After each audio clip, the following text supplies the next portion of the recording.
Les vamos a exponer sobre la teoría de juegos. Mi equipo está conformado por Brenda, Adriana, Ingrid, Anaí, Vanessa Abigail, Anet Daniela, Aline Olmedo y su servidora Daniela Guadalupe.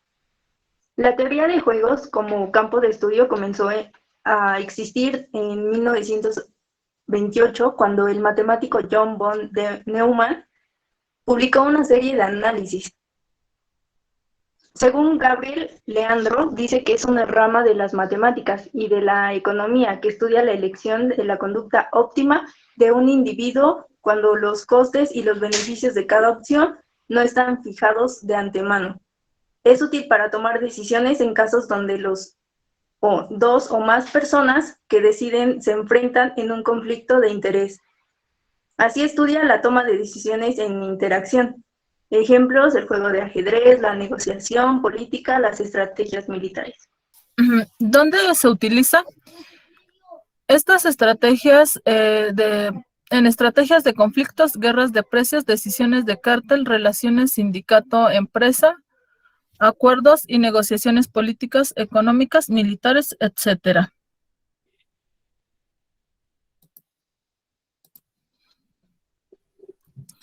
Características. La página Euston comenta las siguientes características.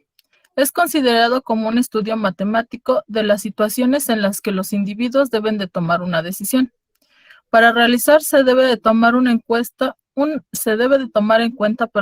las elecciones que hacen otros. La palabra juego en este caso se refiere a cualquier situación estructurada en la cual se puede obtener recompensas o incentivos. Puede llegar a ser considerada como una rama de la economía, matemáticas, pero principalmente en la estadística. Los siguientes elementos es la estrategia. Es un conjunto de acciones a tomar en cada momento del juego. Dada la información posible, un conjunto de estrategias son todas las estrategias disponibles en un determinado momento. Recompensa es la utilidad que reciben los jugadores al completar el juego. Resultados son las conclusiones que el moderador obtiene una vez que el juego se ha concluido. Bueno, como equilibrio de Nash, nos dice que Javier Navarro comenta que en este tipo de juegos se presenta en una situación donde ninguno de los jugadores de un juego en el que hay dos o más jugadores conocen los equilibrios de los demás, tratan de cambiar unilateralmente si deserción, porque al cambiarla empezarían jugadores que han tomado una decisión y por lo tanto han alcanzado un equilibrio de Nash, utilizando para regular las situaciones de competencia entre empresas y crear subastas de adjudicaciones públicas, y con ello se puede evitar los oligopolios.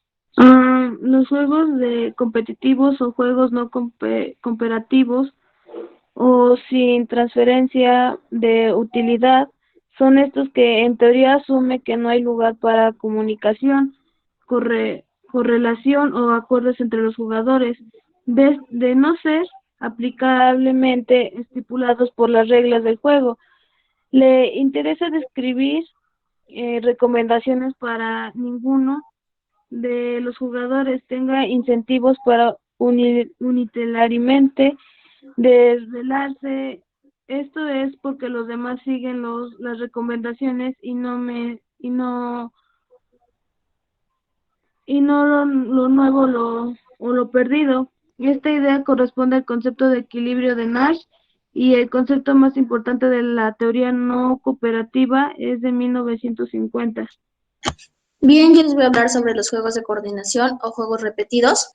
En este tipo de juegos, un grupo de jugadores literalmente juega un juego dado repetidamente y cada vez toman en cuenta el resultado de todas las jugadas anteriores antes de hacer la siguiente jugada. Bueno, con esto les permite a los jugadores evaluar las acciones pasadas y determinar si deberían repetirlas o deberían de cambiarlas. De este modo, basados en la información que ya se había presentado y los resultados que hubieron obtenido, surgen las estrategias que pues surgieron en los juegos simples, no repetidos. En el dilema de los prisioneros, el resultado es eficiente si no existe ningún otro. Este resultado se proporciona con los jugadores una ganancia mayor. En este juego, cada jugador tiene una estrategia dominante, tiene una única solución que consiste pues, en jugar una estrategia dominante. Cuando la solución es resultante y es ineficiente, se enfrenta a un problema de tipo de un dilema de prisioneros. Es por eso el nombre. Los jugadores están presos de sus propias estrategias, a no ser que algo cambie de las reglas del mismo juego. Bien, ahora hablaremos sobre criterios de decisión basados exclusivamente en las concentraciones económicas. ¿Qué son las decisiones? Es el proceso mediante el cual la persona debe escoger entre dos o más alternativas de solución. Algunas decisiones tienen importancia relativa en el desarrollo de nuestra vida cotidiana, mientras que otras son gravitantes en nuestra vida. La concentración económica, esta ocurre cuando se funcionan dos o más empresas que anteriormente eran independientes, o también cuando una empresa adquiere el control de otra, es decir, la adquisición de control de esa empresa, o incluso cuando una empresa se crea en participación que ejerce de forma permanente todas las funciones de una entidad económica. Se considera que existe una concentración cuando existen agentes económicos que han sido independientes entre sí, que realicen entre otros, puede ser los actos, contratos, acuerdos, convenios, y tienen la finalidad de la fusión, adquisición, consolidación, integración o combinación de todos los negocios o solo una pequeña parte. También ocurre cuando solo dos agentes económicos o más que ya han controlado por lo menos a otro agente económico adquieren por cualquier otro medio antes mencionado, y también pueden tener el control directo, indirecto, total o solo una parte de la entidad económica, como ya lo hemos mencionado. Pusimos dos ejemplos. Uno de ellos es el dilema del prisionero, y le vamos a presentar un pequeño video.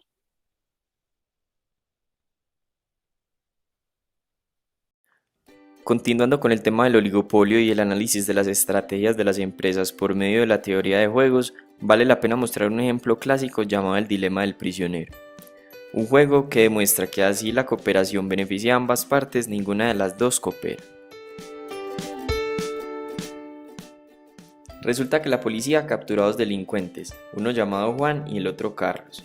La policía no tiene pruebas suficientes para culparlos por un presunto delito de robo a un banco, pero sí los puede condenar a 2 años por porte ilegal de armas. La policía los deja en celdas, les propone un trato y les dice a cada uno por separado: si usted confiesa que robó el banco y dilata a su compañero, saldrá libre, y a su compañero Carlos le darán 10 años de prisión. Pero si los dos confiesan haber robado el banco, les rebajamos la pena a 5 años. Supongamos que los dos prisioneros tienen como objetivo cada uno disminuir de cualquier modo su castigo. Para aclarar un poco la situación, tenemos esta tabla de juegos. Si Juan confiesa y Carlos también, ambos los condenan a 5 años. Pero si Juan confiesa y Carlos no, Juan queda libre y a Juan le dan 10 años. Si Juan no confiesa y Carlos lo delata, Carlos queda libre y a Juan le dan 10 años. Y si ninguno de los dos confiesa, a cada uno le darían 2 años de prisión. Pongámonos en la situación de Juan. Él razona teniendo en cuenta las posibles opciones de Carlos. Juan piensa: si Carlos confiesa, la mejor decisión que puedo tomar es confesar y me dan 5 años. Pero si Carlos no confiesa, mi mejor opción sigue siendo confesar y quedar libre. De esta manera Juan concluye: cualquiera que sea la decisión de Carlos, mi mejor opción es confesar. Ahora, pensemos en la situación de Carlos. Va a pensar exactamente lo mismo que Juan, y de las dos opciones también decide confesar. Al final, la policía los condena a 5 años de prisión a cada uno. Evidentemente es una situación que no los beneficia. Si hubiesen cooperado y ninguno de los dos confesaba, solo les daban 2 años de prisión a cada uno. Con todo esto, ¿qué tiene que ver el dilema del prisionero con el oligopolio? En el capítulo 22 vimos una situación exactamente igual con las dos estaciones de gasolina del pueblo. Esta es la matriz del juego de Petrolini y Combus. Te invito a resolverla, pero el equilibrio va a ser el mismo. Ninguno de los dos coopera y decide cada uno producir 100 galones. El siguiente ejemplo del que les vamos a hablar es sobre el equilibrio de Nash. Igual les vamos a presentar un pequeño video. En este video vamos a definir qué es el equilibrio de Nash y a estudiarlo con un ejemplo. En el capítulo anterior veíamos que un jugador podía tener una estrategia dominante, es decir, que tenía una estrategia óptima independiente de la decisión del otro jugador. El problema es que las estrategias dominantes pueden no presentarse en un juego. Esto quiere decir que hay situaciones en las cuales un jugador toma su mejor elección dada la decisión del otro jugador. Veamos un ejemplo. Supongamos que dos empresas compiten en un mercado. La 1 ya está incursionando en un nuevo producto y está decidiendo entre construir o no una nueva planta. Y la 2 está pensando si entra o no entra en la distribución de este nuevo producto. En este ejemplo, la estrategia construir-entrar es un equilibrio de Nash. Veamos por qué. Si la empresa 1 elige construir, para la empresa 2 lo mejor es entrar, porque si elige entrar obtiene 5, y si decide no entrar obtiene 4. Y si la empresa 2 decide entrar, lo mejor que puede hacer la 1 es construir, porque obtiene 10 que es mayor a 4, que es lo que obtiene si decide no construir. En resumen, si la empresa 1 decide construir, la elección óptima de la 2 es entrar, y si la 2 decide entrar, la elección óptima de la 1 es construir. Entonces el equilibrio de Nash es que la 1 decida construir y la 2 decida entrar. Aquí cada una tiene una elección óptima, dada la elección del contrario, y llegado a este punto ninguna de las dos tiene incentivos para cambiar de elección. El concepto de equilibrio de Nash tiene una particularidad y es que en un mismo juego pueden haber varios equilibrios de Nash. De hecho, en nuestro ejemplo, las elecciones no construir, no entrar también representan un equilibrio de Nash. Comprobemos esto. Si la empresa 1 elige no construir, para la empresa 2 es mejor no entrar, pues obtiene 10 si decide no entrar y 3 si decide entrar. Y si la empresa 2 elige no entrar, para la 1 es más beneficioso no construir, ya que si elige construir obtiene 3, y si elige no construir obtiene 5. Por lo tanto, el conjunto de estrategias no construir no entrar representa otro equilibrio de Nash, y es estable porque cada empresa toma su elección óptima teniendo en cuenta la del contrario, y en este punto no tienen incentivos para cambiar su conducta. ¿Cómo aplicarla y su uso en las empresas? Se puede aplicar entre los mismos colaboradores de la empresa para así de alguna manera fomentar el trabajo colaborativo para cualquier implemento de estrategia o de toma de decisiones. Las empresas necesitan de este tipo de estrategia para poder tomar decisiones importantes que lo beneficien. Asimismo, posiblemente no somos conscientes de ello, pero en el momento en que decidimos qué hacer para tener en cuenta lo que pensamos que harán los consumidores o nuestra competencia, estamos realizando un juego de conductas y toma de decisiones. Implementación relacionada con costos.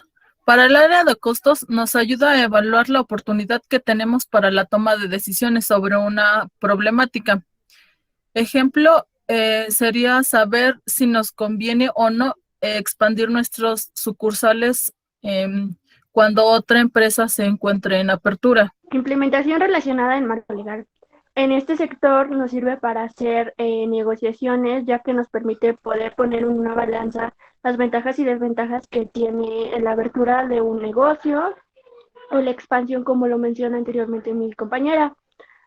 En esto nos sirve para ver qué nos traerá más beneficios a nosotros y a nuestra competencia. Estas son nuestras bibliografías que consultamos.